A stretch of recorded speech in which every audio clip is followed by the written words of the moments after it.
Looking for local? Even more local? CCX Media gives you the option to connect with your community on multiple levels. CCX Create welcomes you, community residents, to connect and experience television in an exciting way. The free TV classes we offer will have you on your way to creating TV, and our wide variety of content can be watched at home or on the go. Connect to what's happening in your community. Visit ccxmedia.org.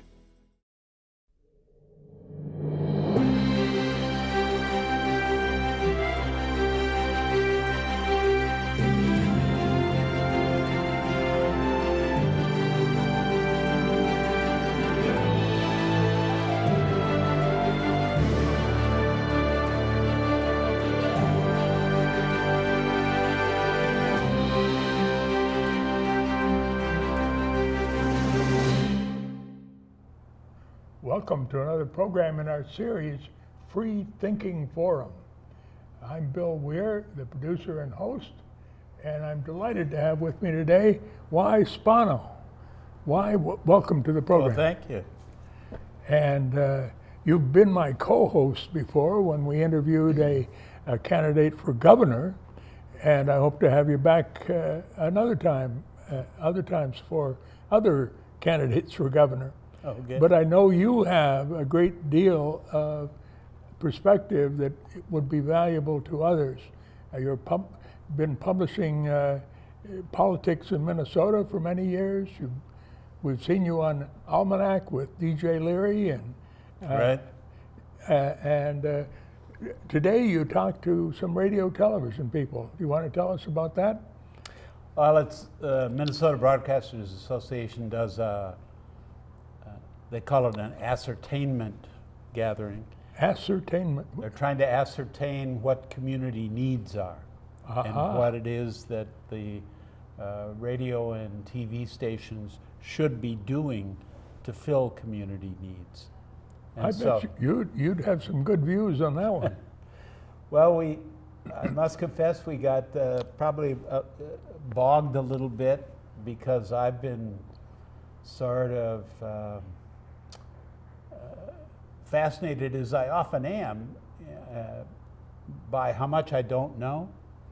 And one of the things that is particularly impressive to me, and one of the things I didn't know, was the kind of the structure of the last election and the way that that a whole host of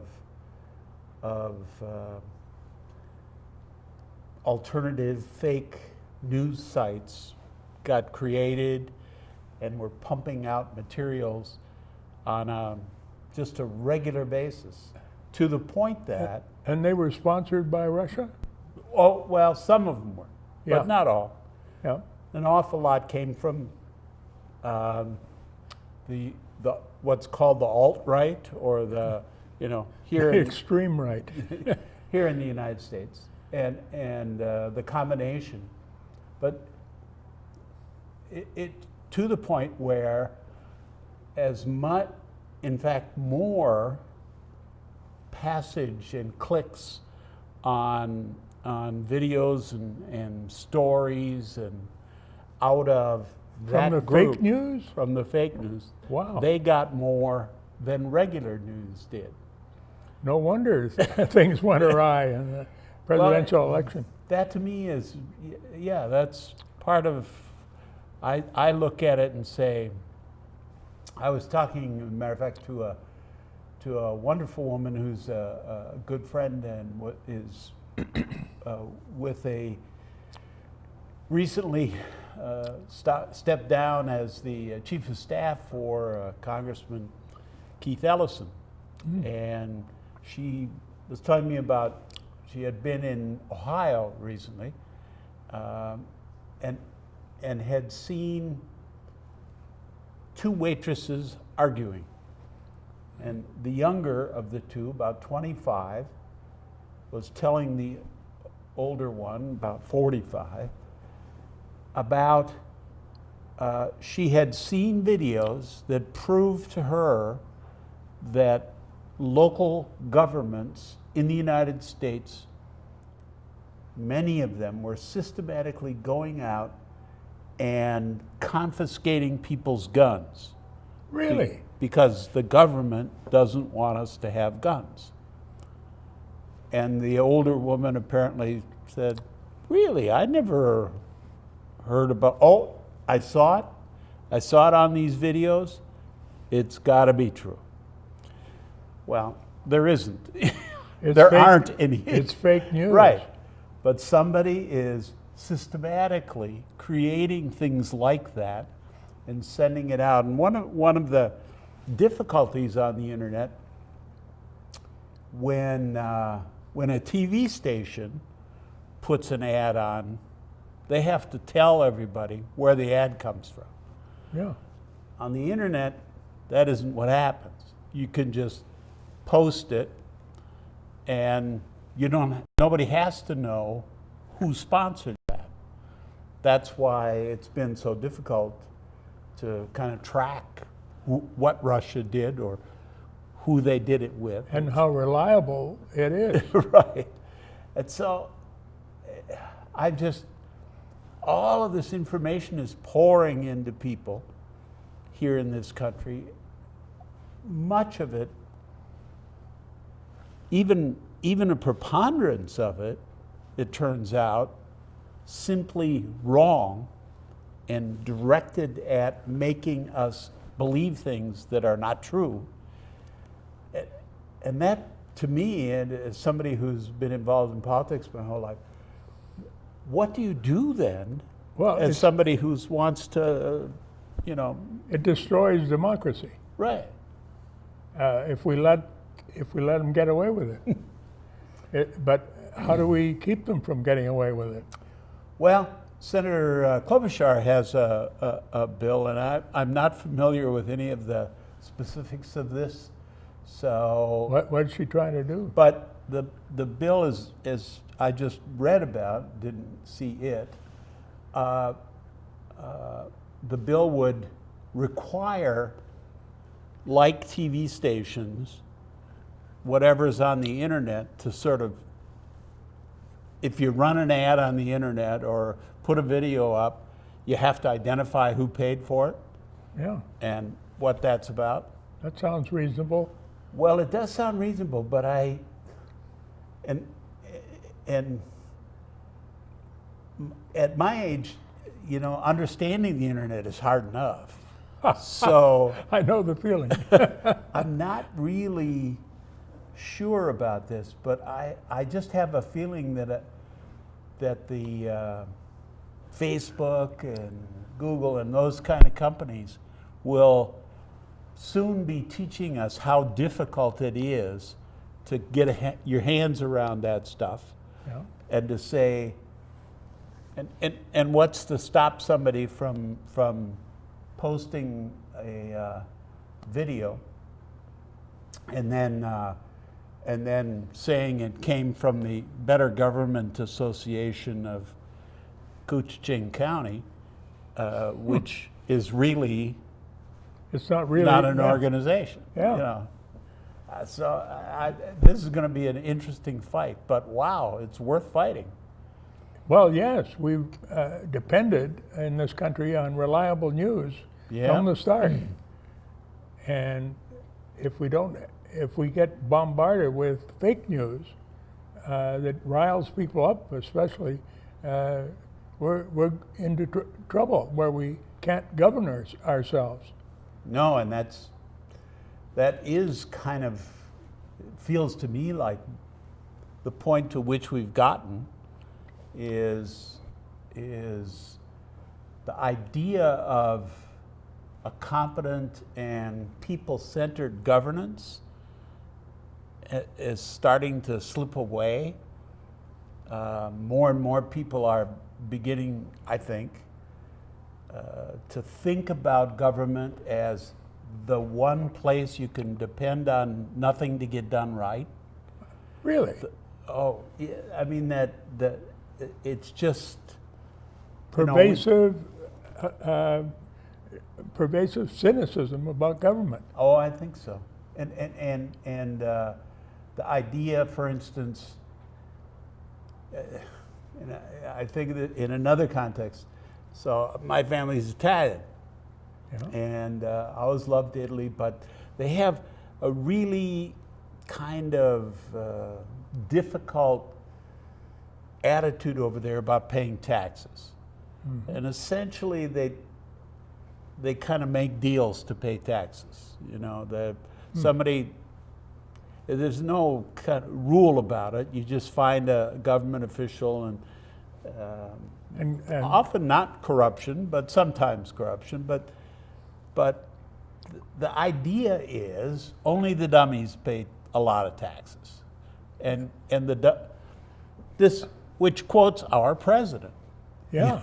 I mean, he said that only the dummies pay a lot of taxes, and so we're kind of shifting our attitude about, you know, like presidential candidates, for example, for some time now have been publishing their income tax returns.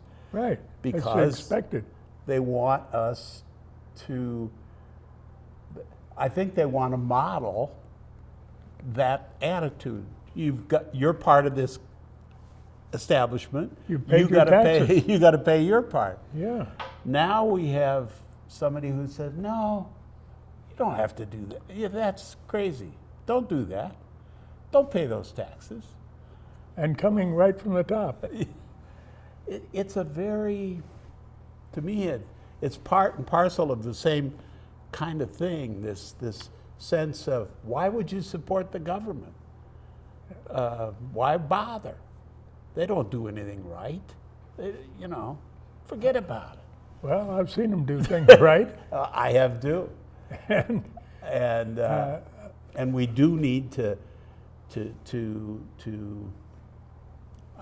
shift that dialogue, or we're going to have a lot of trouble as a society if we keep insisting that we don't want to pay for anything but military. And That's not me. I mean, those kinds of ideas are. And there's clear evidence that our government-paid infrastructure is falling apart. Right. Some people want to sponsor more roads or more something, and new things where they can cut a ribbon and get all kinds of praise for their accomplishment. But we need to be able to repair the infrastructure we already have. Right. Or it's going to fall apart, like the bridge we had here out over the Mississippi. Yeah, that's true. And so how do When we were talking to Rebecca Otto, we talked about that transportation, Yeah. the transportation system in Minnesota. And, you know, there's no question, if you want it to be good, you're going to have to pay for it. And Yeah. we're not For- currently on track to get that done. For maintaining it, Right. not having to build a new bridge or new highway in order to be able to get out there and get some front page cutting of the ribbon. Yeah. Well, I don't think I mean, my experience with the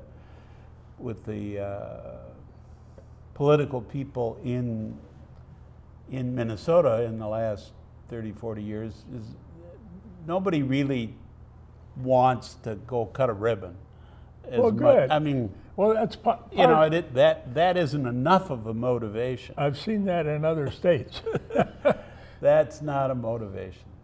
But, you know, but actually, and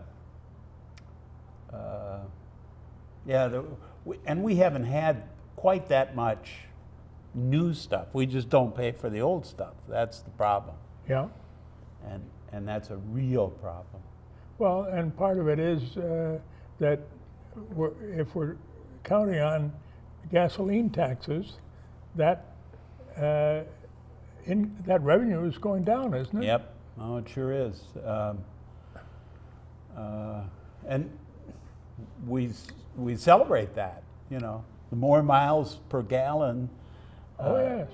And electric cars. But we haven't raised the gasoline tax enough to compensate. No. And we probably can't. So we're going to have to start figuring out another way to put that user tax on people. Yeah. But, you know, it's just hard to get the average citizen too excited about, we got to figure out a way to tax you. You know, we've sort of convinced ourselves that our taxes are too high. Yeah. President Trump, for example, says all the time that we have the highest taxes in the world.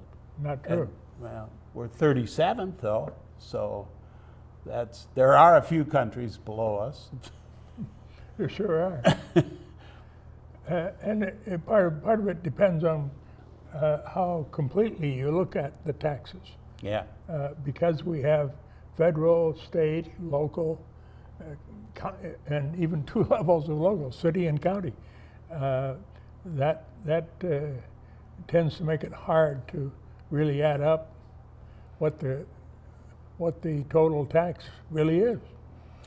Well, we do it in Minnesota rather well. There's a thing that comes out, gosh, I used to know this, but I think it's every 2 years, and maybe it's every 4, the tax incidence study.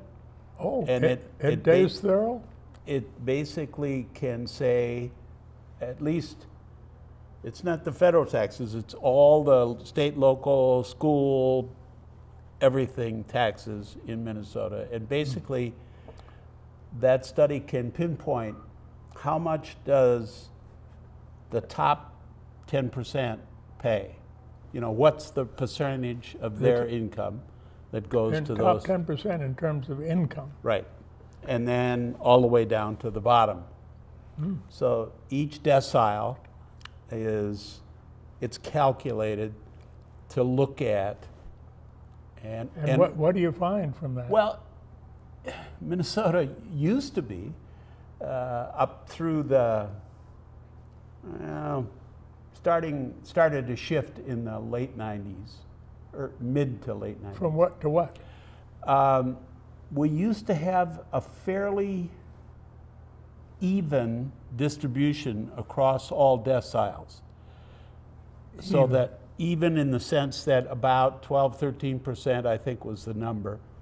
Of your income Right. is going to All forms of state taxes. and local, Schools, county, schools. schools usually being a big- pretty high, Yeah, a big you chunk. know, chunk. But our tax system, even though we have a sales tax, and sales tax tends to be a regressive tax, we basically had sort of clunked everything together so that it was about even. But since the turn of the century, we've changed that considerably, and now the highest earning people pay a considerably less a share of their income than the lower people do. So we've lost, so to speak, lost the fairness Yes. that Yeah. we had Yep. before the turn of the century. Yep. And how did that come about? Well, partially it's this attitude of, I think we have sold ourselves or been sold on the idea that we pay too much. And that is something that candidates of all parties tend to say. That nobody goes out there and says, you know what, we don't pay enough taxes around here. They just don't do it. And there's a pretty constant belief that our tax burden is too high because this system we got to operate things isn't much good. and they're going to waste it anyway, and a lot of political considerations come in. Republicans, for example, will often say, well, you know, the part of the problem here is these public employee unions. They're driving the wages up all the time and trying to protect people who don't work and, you know, all that kind of thing. And so the costs are so high in the system, and if we could just get rid of them, then the costs could go down to a reasonable level. Yeah. But overall, it's just been clunking along for years and years and years. And it always struck me through the mid to last part of the last century, how every 2 years, when there was an election at state level offices, every 2 years, somebody would say, you know, our taxes are so high, and if we just would lower them, then our economy would be better. Not true. Well, not when you got bridges falling. Yeah. And so what happened is we would lower the taxes a little bit, but not that much.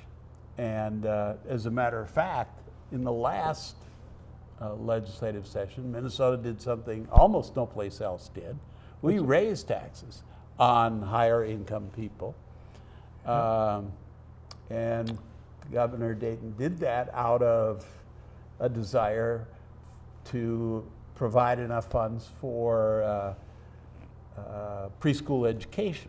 Yeah, and it's been really clearly researched that it does really pay off in a big way to educate pre-kindergarten children. It sure does. And I commend Governor Dayton for giving focus on that. But is that going to be true for all young children? Was he able to make it universal? No, that we weren't able to spread it everywhere because there wasn't enough money for it. But at least we began to move in the right direction. Yeah, and the increase in taxes for the wealthier, higher income people was what helped pay for that. Yes. So this is true. Minnesota was unusual in this regard. Oh, you bet. You bet. But we've been unusual a long time. Yeah. Well, that's one of the reasons I moved here. Oh, really? Yes. I saw that people were willing to look at problems, understand what they are, and do something rational about and compassionate about the problems.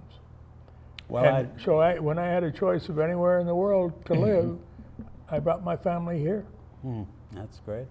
And I learned soon after that there was a survey of people who had earned the Masters of Business Administration, and they were asked, what is the best metropolis in the world where for you to go to raise your children, if you're going with children? This metropolis was what they picked out, and that was 1972. And I wonder if it's true today. Those studies keep happening and happening every few years, and they vary. I don't know exactly what the people in the business community now say. It's certainly true that we've been, we're having that discussion right now around Amazon.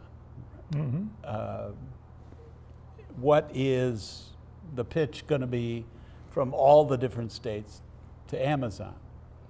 And I think Minnesota, and the governor's been involved in this too, obviously, but Minnesota's pitch is not going to be transactional as much as it is aspirational.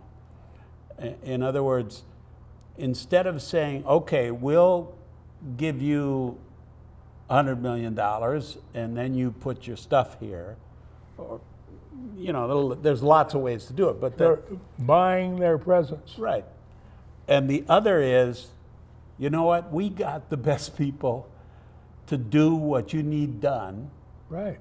and we have the kind of place where people still, we hope, still do what you talked about, get together, solve problems, do things, live as a community. And that's an aspirational kind of attitude. And you can then say, oh, well, yeah, maybe an Amazon ought to be in a place like that. Maybe it's worth going to a place with those qualities, those human resources. Right. And their infrastructure that's in decent shape, so that we can have a successful headquarters for Amazon. Right.